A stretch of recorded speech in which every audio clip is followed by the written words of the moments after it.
السلام علیکم ورحمۃ اللہ وبرکاتہ۔ الحمد للہ رب العالمین والصلاة والسلام علی اشرف الانبیاء والمرسلین نبینا محمد وعلی آلہ وصحبہ اجمعین، اما بعد فاعوذ باللہ من الشیطان الرجیم، بسم اللہ الرحمن الرحیم۔ فلیحذر الذین یخالفون عن امرہ ان تصیبہم فتنہ او یصیبہم عذاب علیم۔ صدق اللہ العظیم۔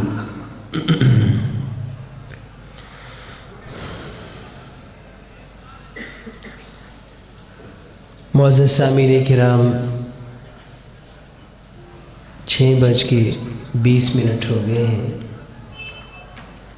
تو انشاءاللہ ہم کوشش کریں گے کہ آپ کا زیادہ ٹائم نہ لیا جائے، کیونکہ آپ احباب جس شخصیت کو سننے کے لیے آئے تھے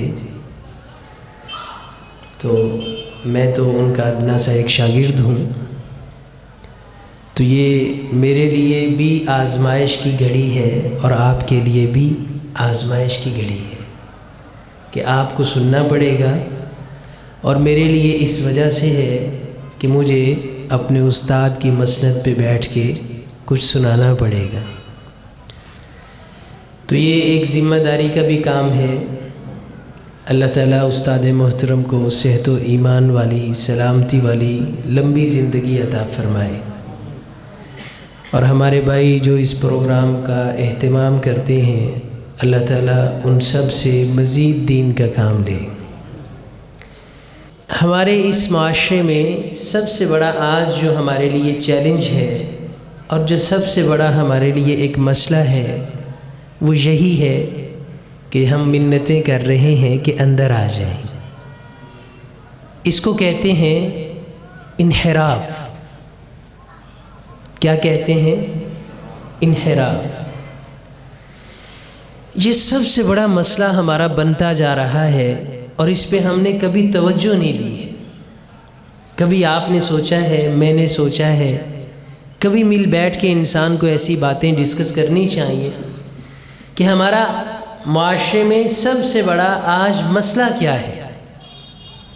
تو ہمارا آج کا مسئلہ یا جدید انسان کا یا جدید مسلمان کا مسئلہ یہ ہے کہ اس کے اندر انحراف بہت پایا جاتا ہے۔ انحراف کس کو کہتے ہیں؟ انحراف یہ ہوتا ہے کہ انسان کسی چیز سے منہ کو موڑ لے، اس کو کہتے ہیں انحراف۔ پھر جانا، لوٹ جانا۔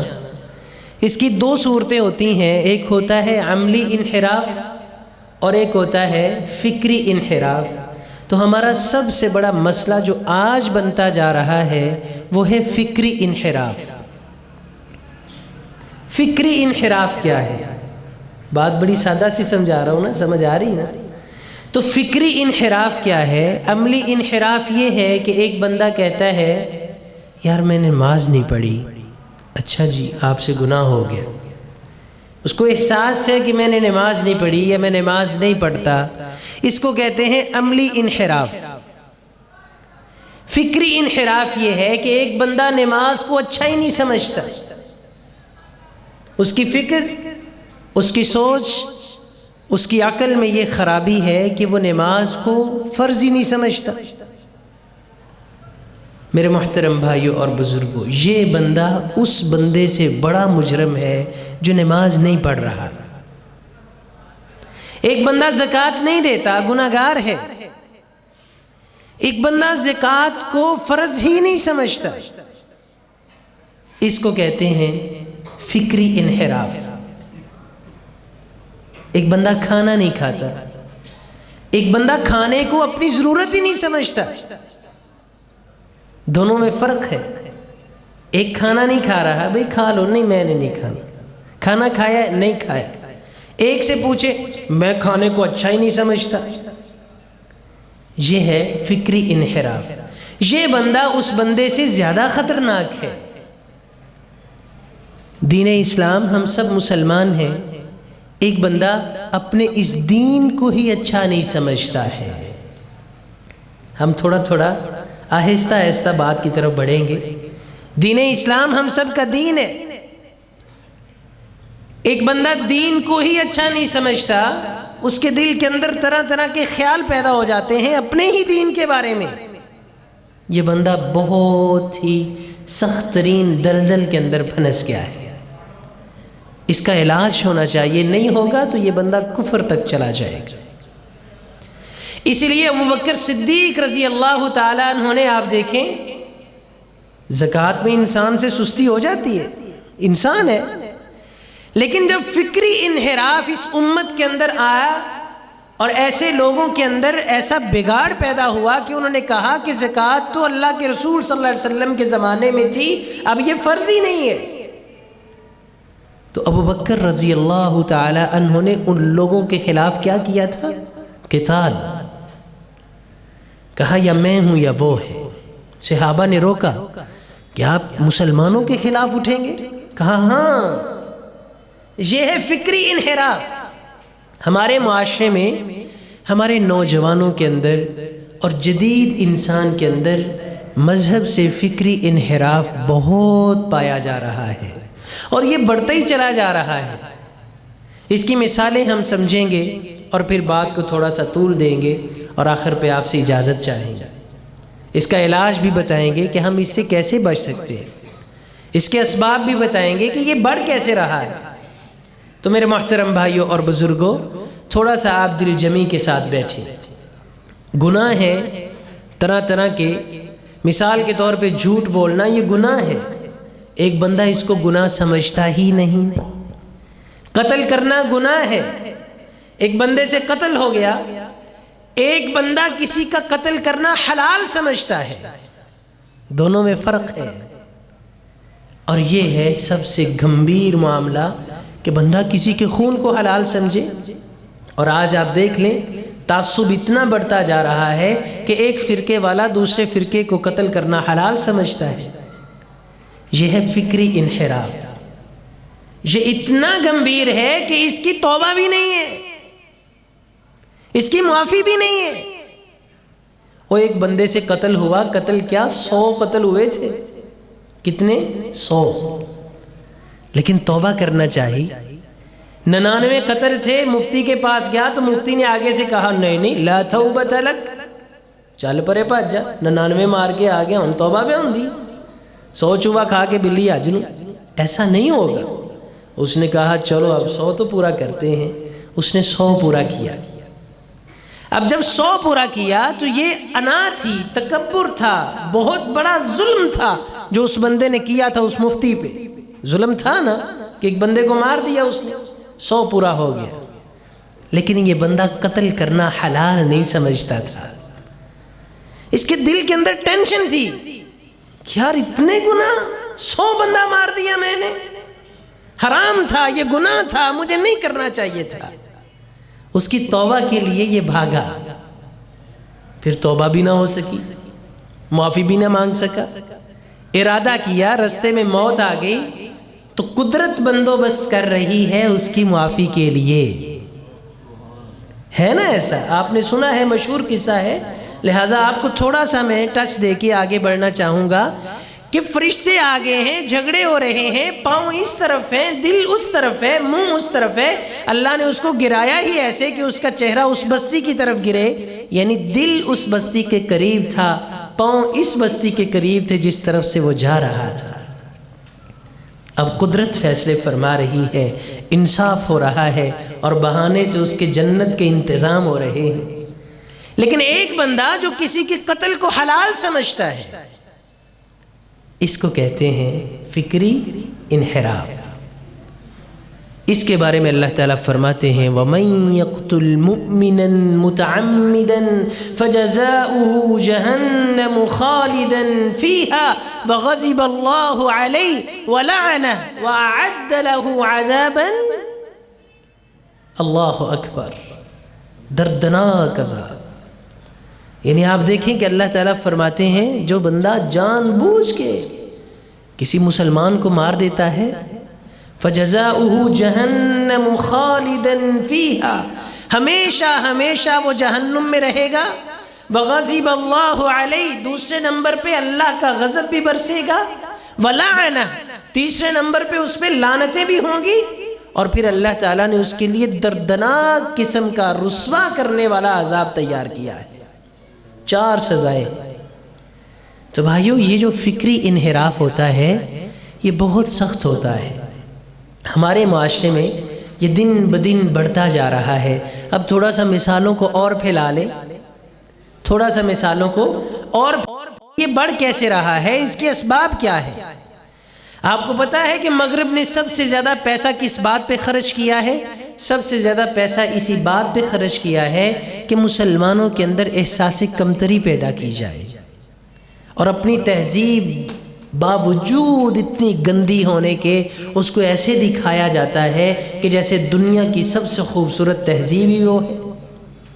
اور ہمارا مسلمان جو یہاں پہ بیٹھا ہے، مشرقی معاشرے سے جس کا تعلق ہے، وہ بھی مغرب سے اتنا متاثر ہوتا ہے کہ اس کو اپنا اسلام اچھا نہیں لگتا ہے۔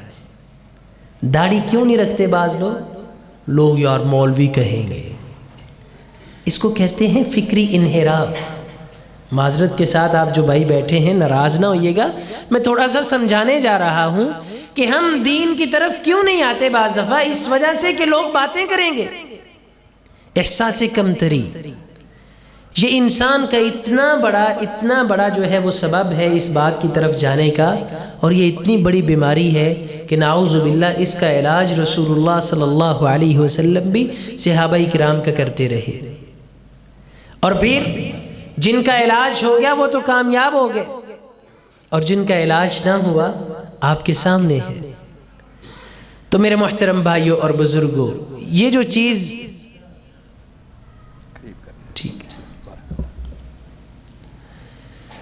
احساس کمتری کہ ہم اپنے ہی دین کو اچھا نہیں سمجھتے، ہم اپنے مذہب کو ہی اچھا نہیں سمجھتے، ہمیں اپنا جو ہے وہ تہذیب اچھی نہیں لگتی ہے، اپنی ثقافت اچھی نہیں لگتی ہے، تو پھر بھائیو بتائیے کہ آپ کس طرف جا رہے ہیں اور ہمارا معاشرہ کس طرف جا رہا ہے؟ یہ اسی طرف جا رہا ہے جس کو فکری انحراف کہتے ہیں۔ اس کا بھائیو علاج کرنا بڑا ضروری ہے، اگر علاج ہو جائے تو ٹھیک، ورنہ انسان کفر کی حدوں کو چھو لیتا ہے، کفر تک پہنچ جاتا ہے۔ اس کا سب سے پہلا سبب یہ ہے کہ ہمارے ہاں دین اسلام کی تعلیمات سے لوگ دور ہوتے جا رہے ہیں، اور دین اسلام کی تعلیمات پہ وہ فوکس، وہ توجہ نہیں کرتے جو کرنی چاہیے۔ ابھی آپ دیکھیں باہر لوگ ماشاءاللہ مغرب کی نماز بھائیوں نے پڑھی، یہ کھیل کے آئے تھے سارے بھائی، اور اب جا کے باہر باتیں کر رہے ہیں، کوئی کام نہیں، جا کے کوارٹروں کے اندر یا اپنے ہاسٹلز کے اندر بیٹھ کے باتیں کرنی ہے اور کوئی کام نہیں ہے، لیکن دین کی بات سننے کے لیے ہم تیار نہیں ہیں۔ کتنا بڑا المیہ ہے ہمارے لیے۔ تو میرے محترم بھائیوں اور بزرگوں، یہ بڑا ایک سبب ہے کہ ہم دین کی تعلیمات سے مستغنی ہو چکے ہیں۔ اور پھر میں سمجھتا ہوں دوسرا سبب اس میں ہمارا بھی ہے، ہمارا قصور بھی یہ ہے کہ ہم لوگوں کو باتیں ہی وہ سناتے ہیں۔ ابھی میرے ساتھ ایک بھائی آ رہے تھے تو وہ مجھے بتا رہے تھے کہ مجھے ساری باتوں کا پتہ ہے،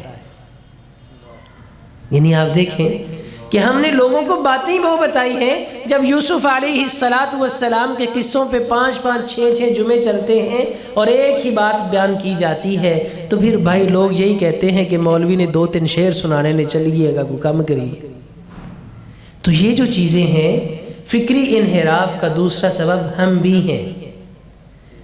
تیسرا سبب اس کے اندر یہ ہے بری صحبت، برے دوست۔ وہ دوست آپ کے مطلب ان کا تعلق پرسنل ہو یا ویسے آپ کے معاشرے کے ساتھ ہو، کسی بھی انداز سے ہو، ان کا تعلق سوشل میڈیا سے ہو یا پھر فزیکلی طور پہ جو آپ کے دوست ہیں، اگر انسان کے وہ اچھے ہیں تو ٹھیک، اگر برے ہیں تو رسول اللہ صلی اللہ علیہ وسلم نے فرمایا تھا المرء علی دین خلیل، انسان تو اپنے دوست کے دین پہ ہوتا ہے۔ اب بظاہر اگر ہمارے اچھے دوست ہیں، لیکن میڈیا کے اوپر ہمارے ایسے غلیظ دوست ہیں کہ ہم بیٹھ کے نعوذ باللہ کس طرف چلتے جاتے ہوتے ہیں۔ یہ بہت بڑا سبب ہے ہماری اس سوچ کو بگاڑنے کا اور فکری انحراف کا۔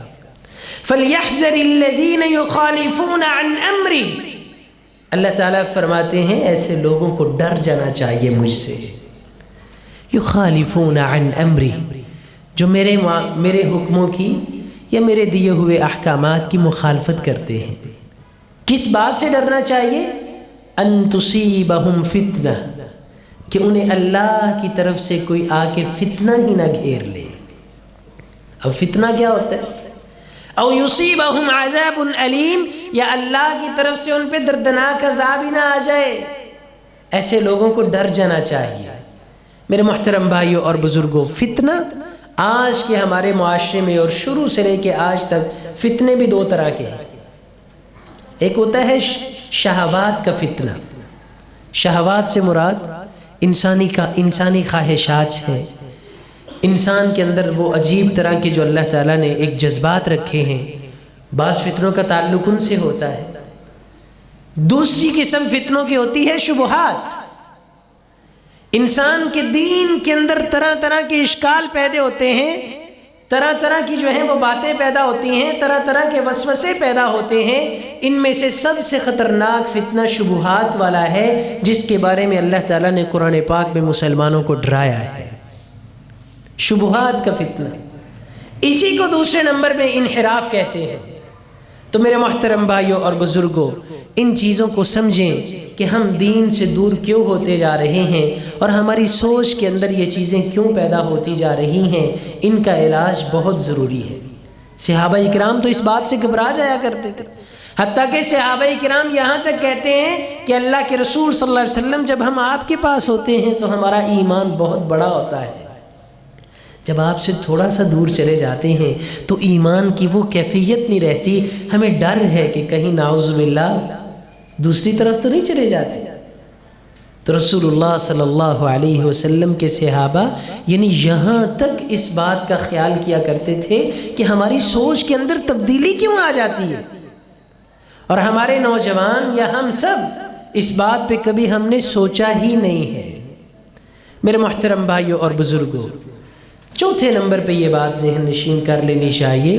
رسول اللہ صلی اللہ علیہ وسلم نے جہاں پہ یہ بات بتائی ہے نا، المرء علی دین خلیلی، کہ انسان اپنے دوست کے دین پر ہوتا ہے، وہاں پہ اللہ کے رسول صلی اللہ علیہ وسلم نے بڑی تفصیل کے ساتھ یہ چیز سمجھائی ہے کہ صحبت کا انسان کی زندگی پہ کتنا اثر ہے۔ مجلسے، سوشل میڈیا، دوست، آپ کے فالورز، آپ کے میسیج، اور آپ جو چیٹس کرتے ہیں اپنے دوستوں کے ساتھ بیٹھ کے، یا جو آپ دیکھتے رہتے ہیں اپنی ان آنکھوں کے ساتھ، وہ سارے کے سارے اثرات آپ کے ذہن کے اوپر منعکس ہو رہے ہیں، اور پھر ان کا ایسا اثر انسان کی زندگی میں آتا ہے۔ رسول اللہ صلی اللہ علیہ وسلم نے مثال دے کے سمجھایا کہ حامل المسک ونافخ الکیر، کہ جیسے خوشبو بیچنے والا ہے اور جیسے بٹی کو پھونکے مارنے والا ہے۔ خوشبو کے انسان کو اثرات اچھے ملتے ہیں، اس کی زندگی میں جاتے ہیں، اس کی طبیعت کو فرحت بخشتے ہیں، اور دھواں انسان کی طبیعت کو کتنا آوازار کرتا ہے۔ خوشبو خریدے نہ بھی تو انسان کو کسی خوشبو والے دوست کے پاس بیٹھنے سے اچھی خوشبو میسر آتی ہے۔ ایسے میرے محترم بھائیوں اور بزرگوں، یہ انسان کی جو صحبت ہوتی ہے یہ انسان کے عقیدے کو ایسے بگاڑتی ہے۔ اپنی صحبت کو درست کریں، علماء کے پاس بیٹھا کریں۔ سب سے بڑی صحبت یہ مسجدیں ہیں، مسجدوں کے اندر آیا کریں۔ اور اگلی بات یہ ہے، دین کی تعلیم پہ خصوصی توجہ دیں۔ آپ کے بچے ٹیوشن نہ جائیں، اسکول نہ جائیں، کالج نہ جائیں، یونیورسٹی نہ جائیں تو ہم آ کے گھر میں فوراً پوچھتے ہیں بیٹا آج پھر چھٹی کر لی؟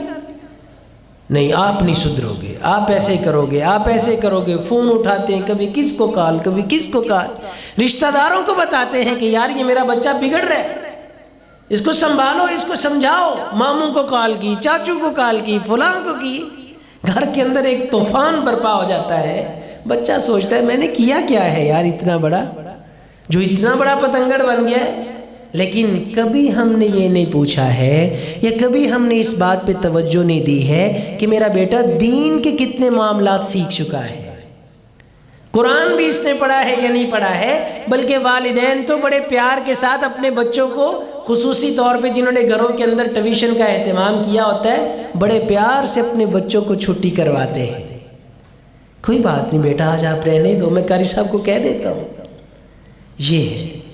یہ اصل میں ہم اپنے بچوں کو اس طرف دھکیل رہے ہیں۔ اس کا نقصان اتنا زیادہ ہے، جب ہم نے اس بات پہ توجہ نہیں دی ہے، آہستہ آہستہ ہماری نسلیں بگڑتی جائیں گی۔ اور آج آپ کے سامنے اندلس کے دیار موجود ہیں، کرتبہ، تیتلا، اشبیلیہ، غرناطہ، یہ سارے کتنے بڑے مسلمانوں کے یہ رول ماڈل تھے۔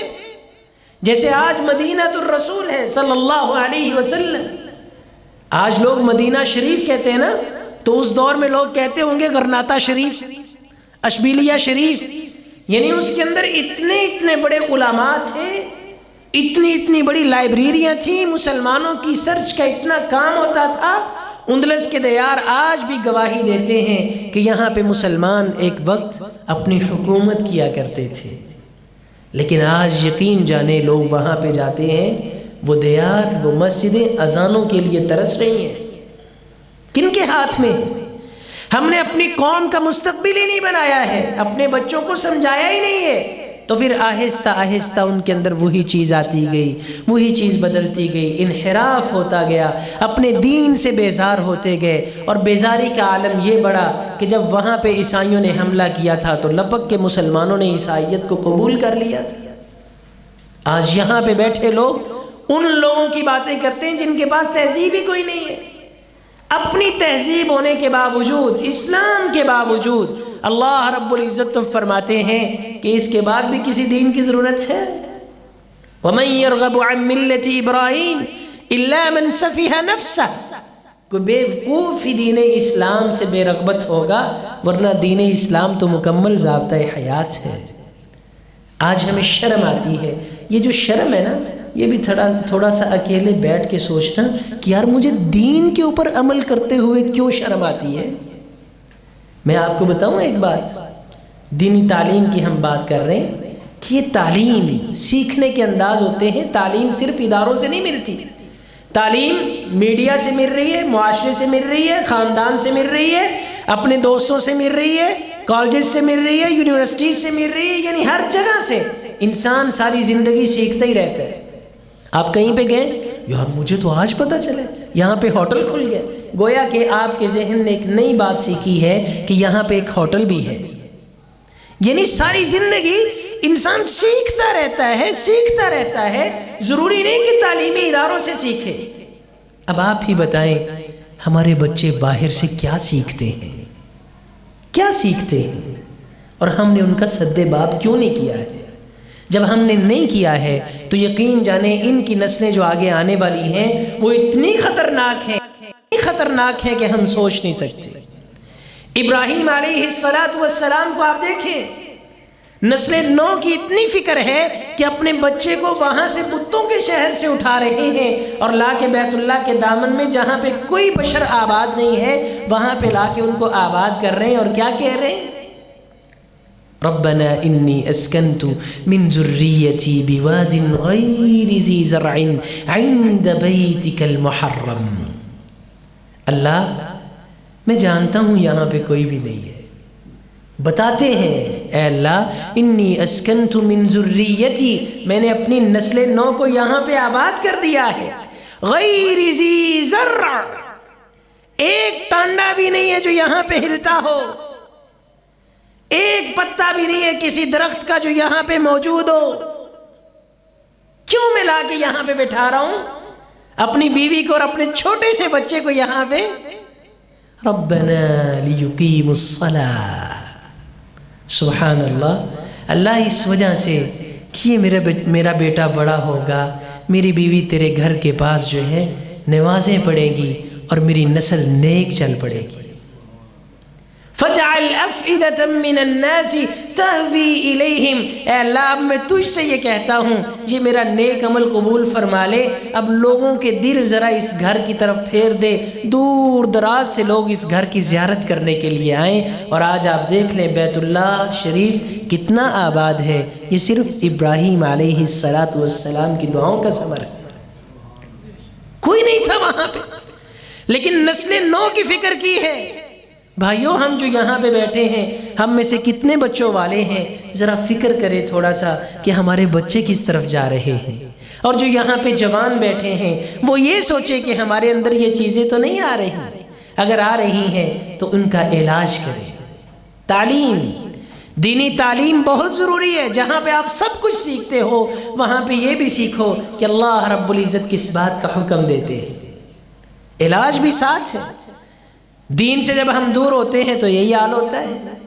میرے محترم بھائیوں اور بزرگوں، ان چیزوں کو جب ہم مد نظر رکھیں گے اور ان چیزوں کو سامنے رکھتے ہوئے اپنی نسل نو کی تربیت کریں گے اور ہم خود ذرا اس رستے پہ گامزن ہوں گے تو اللہ رب العزت ہمیں سیدھا رستہ دکھا دیں گے۔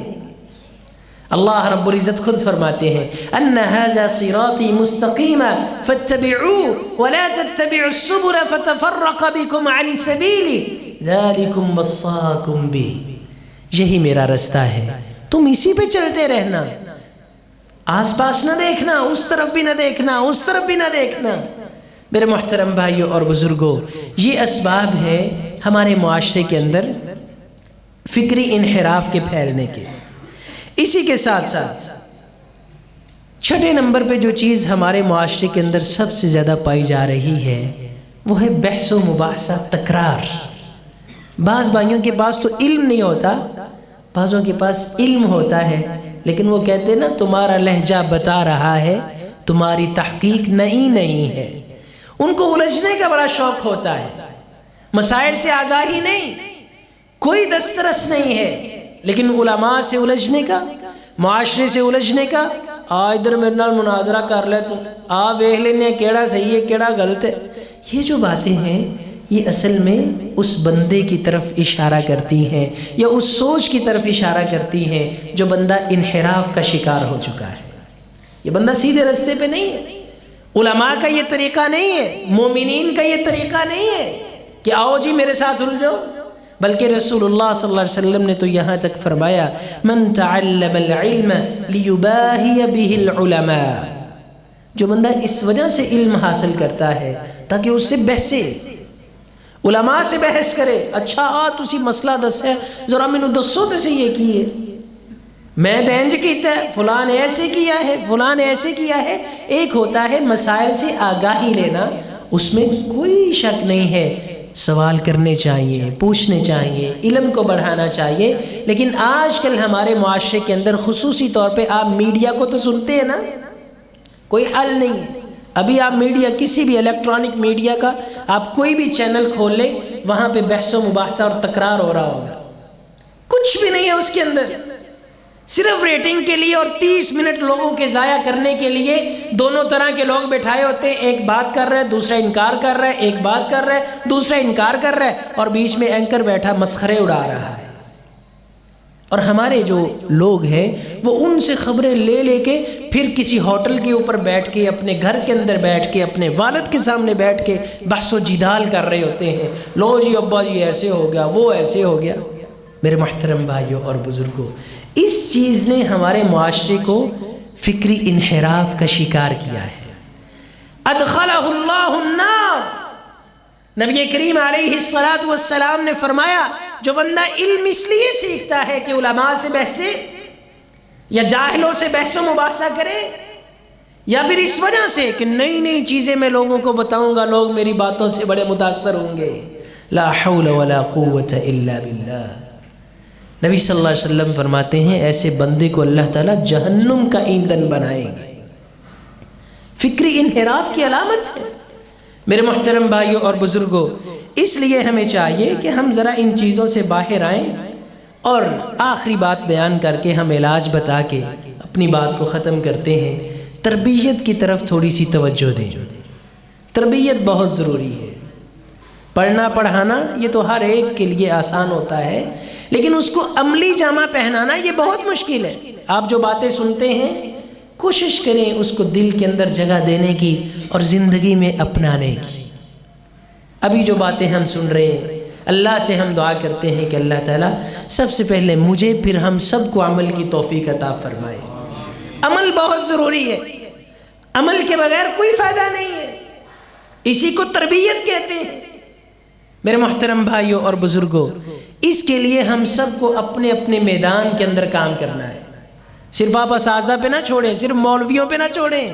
کنتم خیر امہ اخرجت للناس تأمرون بالمعروف وتنہون عن المنکر، اس کے اندر بھلا کیا ہے؟ اس کے اندر وہی تربیت کا درس ہے۔ میرے محترم بھائیوں اور بزرگوں، اسی لیے ہمیں ان باتوں کا بخوبی خیال کرنا ہے کہ ان کے ذریعے سے ہمارے معاشرے کے اندر فکری انحراف پھیل رہا ہے، دین سے دوری ہو رہی ہے، جس کی وجہ سے نعوذ باللہ ایسے ایسے فتنوں کا انسان شکار ہوتا ہے کہ جس کی اللہ کے ہاں کوئی معافی ہی نہیں ہے۔ بادروا بالاعمال۔ تو آئیے اب ہم علاج کی طرف بڑھتے ہیں، دو تین باتیں کر کے اپنی بات کو ختم کرتے ہیں۔ علاج اس کا کیا ہے؟ علاج اس کا یہ ہے کہ تھوڑا سا آپ جو آپ نے اپنے ارد گرد دائرے لگائے ہیں نا، ان دائروں سے باہر آ جائیں۔ ان دائروں سے باہر آ کے تھوڑا سا سوچیں، اپنا محاسبہ کریں کہ میرے اندر کیا کیا کمزوریاں ہیں۔ ان دائروں کے اندر ایک دائرہ یہ بھی ہے آبا پرستی۔ یہ بہت بڑی چیز ہے۔ جیسے ہمارے بزرگ کرتے آئے ہم ویسے ہی کرتے چلے جا رہے ہیں۔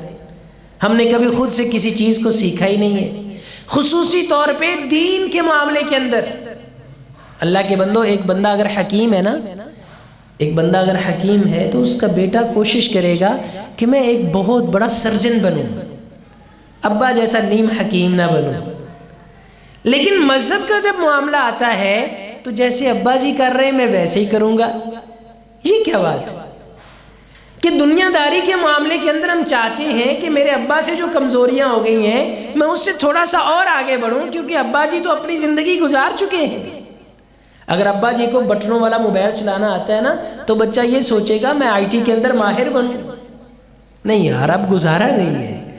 لیکن دین کا معاملہ ایسا ہے کہ اگر ابا جی کچھ غلط کیے جا رہے ہیں تو بیٹا بھی کہے گا کہ ابا جی ایسے کر رہے میں ایسے ہی کروں گا۔ یہ ہے بہت بڑا دائرہ، اس دائرے سے باہر آئیں۔ اذا قیل لهم تعالوا الى ما انزل الله والى الرسول قالوا حسبنا ما وجدنا عليه آباءنا۔ ایک بندے کی چھوٹی سی دکان ہے نا، تو بیٹا کبھی بھی اس دکان پہ نہیں بیٹھے گا، بلکہ اپنے ابا سے، کتنے ایسے بچے ہیں جو آ کے ہمیں بتاتے ہیں کہ قاری صاحب مجھے ابا میری دکان پہ بٹھاتے ہیں، اپنی دکان پہ بٹھاتے ہیں، میرا دل نہیں کرتا، میں چاہتا ہوں شروع سے بزنس سٹارٹ کروں اور ایک اچھی سی کمپنی بناؤں۔ یعنی بچے کا مائنڈ کتنا وسیع ہے، لیکن باپ کیا کہتا ہے میری دکان پہ بیٹھو۔ اب بچہ نہیں بیٹھ رہا، اس وجہ سے یار چھوڑو یار، یہ کیا پرانی دکان ہے، وہ پرانا سا سارا فرنیچر لگا ہوا ہے۔ میرا ذہن ہے کوئی اچھا سا ڈسپلے ہو اور کوئی بڑا سا برانڈ جو ہے وہ اس کو لانچ کیا جائے۔ یہ بچوں کی آج کل سوچ ہے۔ لیکن جب دین کا معاملہ آتا ہے تو اللہ فرماتے ہیں، جب ان کو کہتے ہیں کہ آجو اللہ اور اس کے رسول کی طرف، تو کیا کہتے ہیں؟ حسبنا ما وجدنا علیہ آباءنا۔ نہیں جی بس کرو، ساڑھے پیو دادا جڑا کر دے پہنے نا اسی وہی کرنا ہے۔ دین کے معاملے میں ہم اتنے غیر سنجیدہ ہیں، یہی غیر سنجیدگی ہمیں کس طرف لے کے جا رہی ہے۔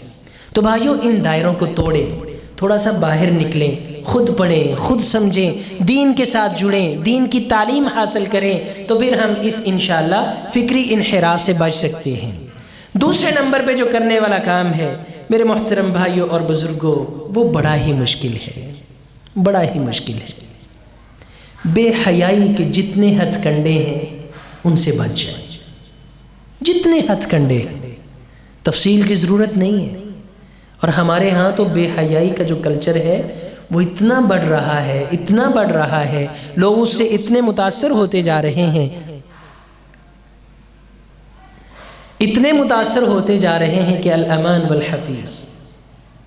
آپ دیکھیں، بے حیائی کا کلچر ہی ایک ایسا ہے کہ جس کی طرف ہمارے نوجوان لپک لپک کے جا رہے ہیں۔ قل ان اللہ لا یأمر بالفحشاء اتقولون علی اللہ ما لا تعلمون۔ ابھی ایک بھائی میرے ساتھ آ رہے تھے تو مجھے بتاتے، کہتے یار میں نا اپنی گاڑی کے اندر میوزک وغیرہ نہیں چلاتا ہوں۔ اگر کوئی مسٹنڈا سا آ کے بیٹھ جائے نا تو وہ ضد کرتا ہے یار میوزک چلاؤ، تو میں ان کو کہتا ہوں کہ یار میری کیبل خراب ہے۔ اچھی چیز ہے، اچھی چیز ہے، لیکن آپ دیکھیں کہ لوگ اس چیز کے ساتھ اتنا جڑے ہوئے ہیں اتنا جڑے ہوئے ہیں کہ نعوذ باللہ من ذالک. آگے سے بچے بلا کیا جواب دیتے ہیں؟ آگے سے بچے جواب دیتے ہیں انکل آپ نماز پڑھ کے اللہ سے معافی مانگ لینا.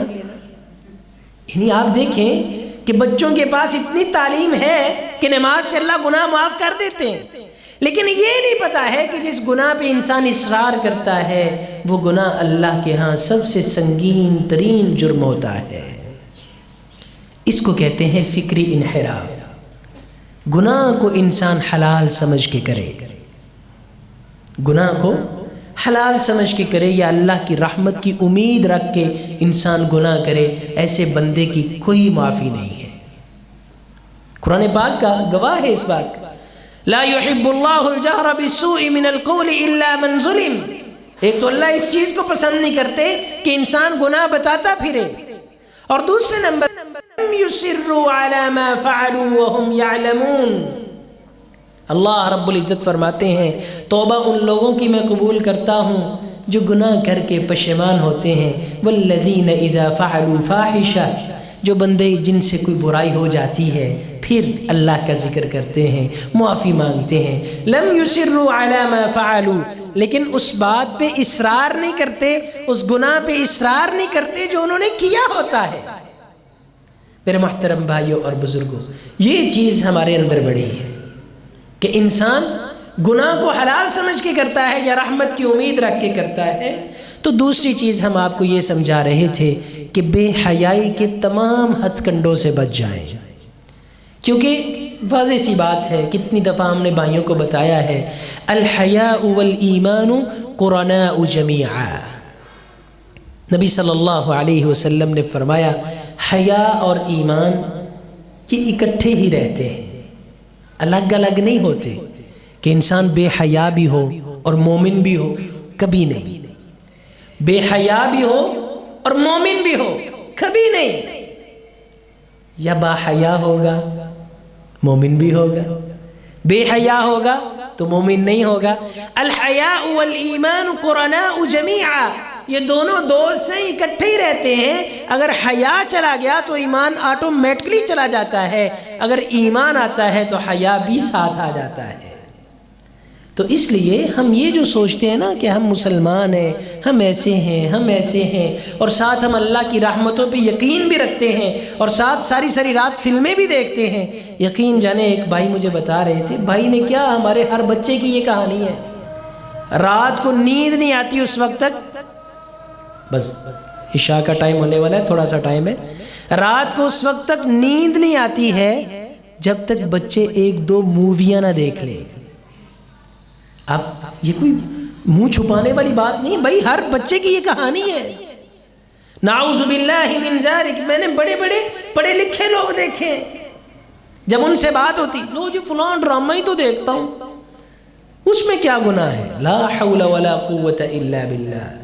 انسان کی سب سے بڑی اللہ کی ناراضی کا جو سبب ہوتا ہے نا، یہ بدقسمتی کی جو نشانی ہوتی ہے وہ یہی ہوتی ہے کہ اللہ تعالیٰ اس کو ایسے کاموں کے اندر مصروف کر دیتے ہیں جس کا اس کی زندگی میں کک فائدہ نہیں ہے. آپ مجھے بتائیں، میں گھنٹہ یہاں پہ بیٹھا رہوں، اس کا مجھے کیا فائدہ ہونا ہے؟ آپ کوئی بھی مووی دیکھ رہے، کوئی بھی کلپ دیکھے جا رہے، کوئی بھی بے حیائی کا کام ہے، انسان کی زندگی کو اس کا کچھ فائدہ نہیں ہے. یہ اس بات کی علامت ہوتی ہے کہ اللہ اس بندے پہ ناراض ہے، ناراض ہے، اس کو اچھے کاموں کی توفیق ہی نہیں ہے. تو میرے محترم بھائیوں اور بزرگوں، اگر ہم نسل نو کی حفاظت چاہتے ہیں، یا میں اور آپ خود چاہتے ہیں کہ ہم اس بیماری سے نکل آئیں جس بیماری کی توبہ ہی نہیں ہے، اور جو بیماری انسان کو کفر تک لے جاتی ہے، جس کو فکری انحراف کہتے ہیں، تو اس کے لیے ضروری ہے اپنا علاج کرنا، اور علاج کے لیے ضروری ہے بے حیائی کے تمام کاموں سے بچ جائیں. اپنے اندر سیلف پاور پیدا کریں، اپنی آنکھوں کے اندر حیا پیدا کریں، اپنی زبان کے اندر حیا پیدا کریں. حیا صرف آنکھوں کا نہیں ہوتا، انسان کے پورے وجود کا حیا ہوتا ہے. بلکہ آج تو ہمارے معاشرے کے اندر نعوذ باللہ اس انداز سے نوجوانوں کی وہ مسکراہٹیں اور لطیفے اور پرینکس اور جوکس چلتی ہیں، یعنی کرنے کو کوئی کام ہی نہیں ہے. ایک بچے سے پوچھا گیا کہ بیٹا آپ یہ کام کیوں کرتے ہو، یہ جوکس والا یا یہ جو پرینکس والا؟ اس نے بڑا خوبصورت جواب دیا تھا. اس نے کہا تھا میرے پاس کرنے کو کوئی کام ہی نہیں ہے تو کیا کروں؟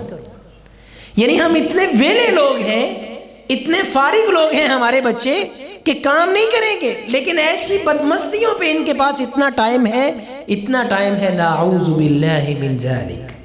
تو میرے محترم بھائیوں اور بزرگوں، یہ دوسری چیز آپ اپنے ذہن کے اندر بٹھائیں کہ بے حیائی کے تمام کاموں سے بچنا ہے۔ اسی کے ساتھ ساتھ اپنے عقیدے کی اصلاح بہت ضروری ہے۔ عقیدہ کس کو کہتے ہیں؟ نظریہ، فلسفہ، جس کی طرف انسان سب سے زیادہ متوجہ ہوتا ہے اور جس پہ انسان کی بنیاد ہوتی ہے۔ اگر بنیاد ہی غلط ہے تو انسان گیا۔ آپ نے کوئی بھی کام کرنا ہے، کوئی بلڈنگ بنانی ہے، تو سب سے پہلے اس کا نظریہ ہوتا ہے، اس کا ایک ڈھانچہ ہوتا ہے آپ کے سامنے، اس کی بنیادوں کے اوپر آپ پھر پورا جو ہے وہ کام کر رہے ہوتے ہیں۔ اگر انسان کا عقیدہ ہی درست نہیں ہے اور اس نے عقیدہ سیکھا ہی نہیں ہے، یہ بات بھی ضروری سمجھنے والی ہے کہ عقیدہ بھی سیکھنے کی چیز ہے، یہ آباء و اجداد سے نہیں ملتا۔ ہم سوچتے ہیں کہ شاید میرے باپ دادا کا جو عقیدہ ہے وہی میرا عقیدہ ہے، ممکن ہے ان کے اندر غلطیاں ہوں۔ عقیدہ بھی سیکھنے کی چیز ہے، آپ سیکھیں، علماء سے سیکھیں کہ اللہ رب العزت ہمیں کیا نظریات دینا چاہتے ہیں، کون سا ایسا فلسفہ حیات ہے جس کے مطابق مجھے اپنی زندگی کو ڈھالنا ہے۔ ہم نے عقیدے کی بحث کو بالکل چھوٹا سا کر کے 2-3 چیزوں کے اندر بند کر دیا ہے۔ بچہ بھی سمجھتا ہے، چھوٹو پرندہ دے پتہ ہے نا، کلمہ پڑھنا، نبی صلی اللہ علیہ وسلم دی رسالت دا اقرار کرنا، بس ٹھیک ہے۔ تو بھائیو، یہ انسان کا نظریہ حیات ہے، یہ بھی سیکھنے کی چیز ہے۔ آج آ کے بات وہاں پہ ہی آ رہی ہے کہ ہم دین کے ساتھ جڑ جائیں، دین کو سیکھنے والے بن جائیں۔ اگر نہیں سیکھیں گے تو یقین جانے کل کو یہ ہمارے دیار اور ہمارے گھر، ہمارا لاہور اور یہ ہماری ساری ثقافت یہ کسی اور طرف چلے جائے گی، اور بعد والے آنے والے لکھیں گے کہ یہاں پہ کوئی مسلمان بھی بسا کرتے تھے۔ خدا کے لیے یہ قدرت کا قانون ہے، اللہ رب العزت کے ہاں کوئی دیر نہیں ہے، یہ قانون ہے۔ اللہ رب العزت نے قرآن پاک میں نازل کیا ہے کہ جو انسان کو فائدہ ہی نہیں دیتا ہے میں اس کو دنیا سے ختم کر دیتا ہوں۔ سب سے بڑا نفع یہ ہے، نبی کریم علیہ السلام نے فرمایا خیر الناس من ينفع الناس، بہترین انسان وہ ہے جو لوگوں کو نفع دیتا ہے، اور سب سے بڑا نفع یہ ہے کہ آپ لوگوں کو دین سکھا دیں، سب سے بڑا نفع۔ اگر یہی ہم نہیں کر رہے، اپنے بچوں کو نہیں سکھا رہے، تو پھر بھائیو یاد رکھنا اللہ رب العزت کا یہ قانون ہے۔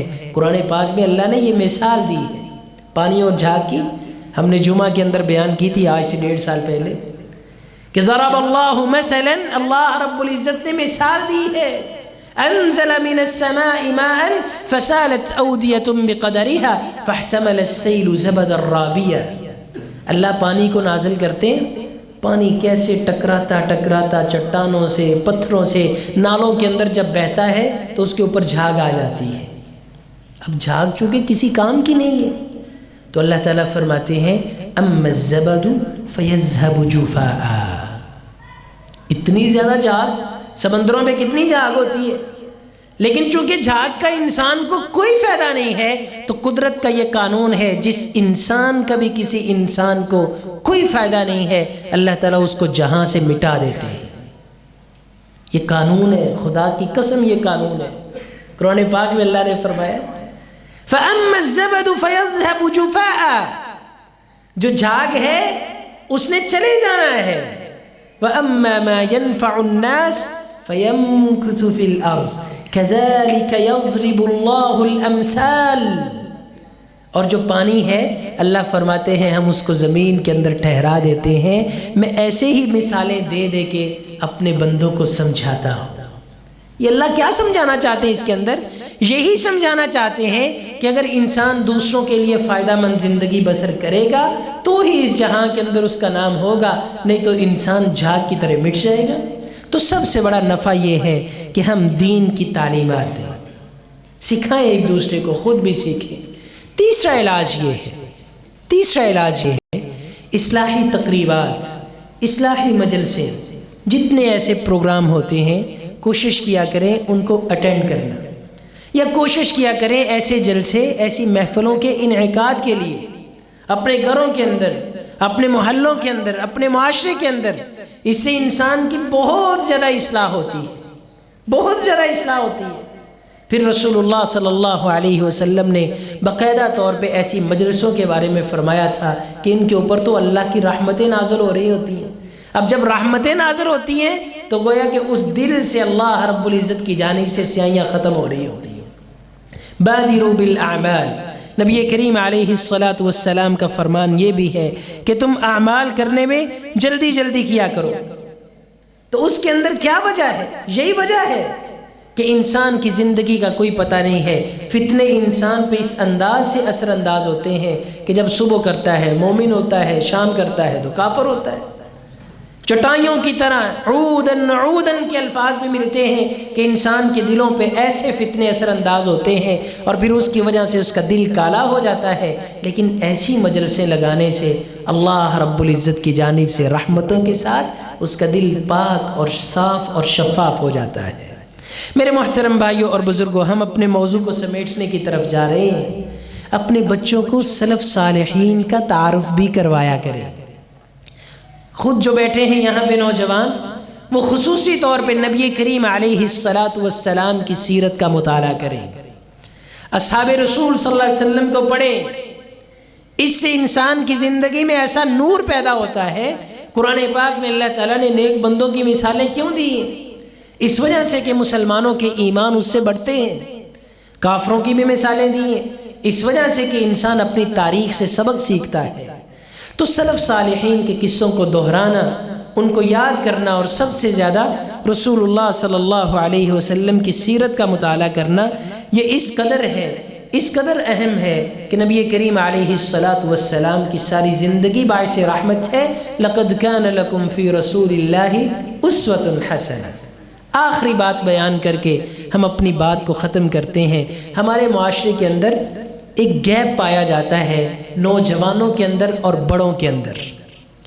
یہ جو گیپ ہے یہ بہت بڑا ایک سبب ہے انسان کی کجروی کا۔ مثال کے طور پہ بچوں کے اندر یہ چیز ہوتی ہے، بچوں کے اندر ان کی ذہنی نشو و نما ہو رہی ہوتی ہے، کہیں پہ وہ ضد کرتے ہیں، کہیں پہ اٹکتے ہیں، کہیں پہ کیا کرتے ہیں، اور والدین جو ہوتے ہیں یا جو بڑے ہوتے ہیں وہ ان کے اس احساس کو سمجھ نہیں رہے ہوتے۔ اب ان دونوں کے اندر الجھاؤ پیدا ہوتا ہے۔ بچے کی کوشش ہوتی ہے یار ابا جی سے چھپ ہی جاؤں، اور ابا جی کی خواہش ہوتی ہے بچہ میرے پاس آ کے بیٹھے۔ لیکن جب پاس آ کے بیٹھتا ہے تو ایک ایسا عجیب تماشا شروع ہوتا ہے کہ بچے کا پھر دل ہی نہیں کرتا پاس بیٹھنے کے لیے۔ تو یہ جو ایک گیپ ہے اس کو کسی بھی انداز سے ختم کرنے کی کوشش کریں۔ جب ہم اپنے بزرگوں سے دور ہو گئے، ان کی مجلسوں سے دور ہو گئے، یقین جانیں بزرگوں کی مجلسوں کے اندر بیٹھنے سے انسان کو بڑی نصیحتیں ملتی ہیں۔ جب بچوں نے بیٹھنا چھوڑ دیا تو پھر آہستہ آہستہ یہ لوگ دین سے بھی دور ہوتے چلے گئے اور پھر ان لوگوں سے بھی دور ہوتے چلے گئے۔ میں نے ایک جگہ پہ جنازہ پڑھانا تھا، ایک بھائی بڑے اہتمام کے ساتھ لے کے گئے، اللہ تعالیٰ ان کو جزا دے اور میت کو معاف فرمائے۔ تو بات کرنے کا مقصد یہ، وہ بڑے شوق سے تعارف کروا رہے تھے کہ یہ قاری صاحب ہیں، یہ فلاں جگہ پہ خطیب ہیں۔ اب ایک بچے کو جب تعارف کروایا نا تو میں اس کے اسرار تھا، اس نے سوچا شاید میں نہیں دیکھ رہا، لیکن جب اس کو دکھایا تو اس نے اپنے منہ پہ تیوڑی چڑھا کے اور منہ بسوڑ کے اپنے دوست کو اشارہ کیا کہ یار یہ دیکھو، یہ پھر مولوی کو لے آئے۔ تو یہ جو ایک بچوں کا رویہ ہے اور ہمارے بزرگوں کا رویہ ہے، بزرگوں کے اندر نرمی کی ضرورت ہے اور بچوں کو سمجھنے کی ضرورت ہے کہ ہماری اصلاح انہی چیزوں کے اندر ہے۔ دین حنیف کے اندر ہماری اصلاح ہے اور اسی کے اندر ہماری بقا ہے۔ یہ چیزیں بچپن سے بچوں کو سکھائیں۔ اور اسی کے ساتھ ساتھ آخری بات یہ ہے، قرآن پاک کے ساتھ ہمارا تعلق جب مضبوط ہوگا تو یہ سب سے آخری حل ہے اس امت کے پاس، اس سے بڑا کوئی حل نہیں ہے۔ اسی لیے ہم نے اس کو آخر میں رکھا کہ اس سے بڑا نہ کوئی دارو ہے نہ کوئی دوا ہے۔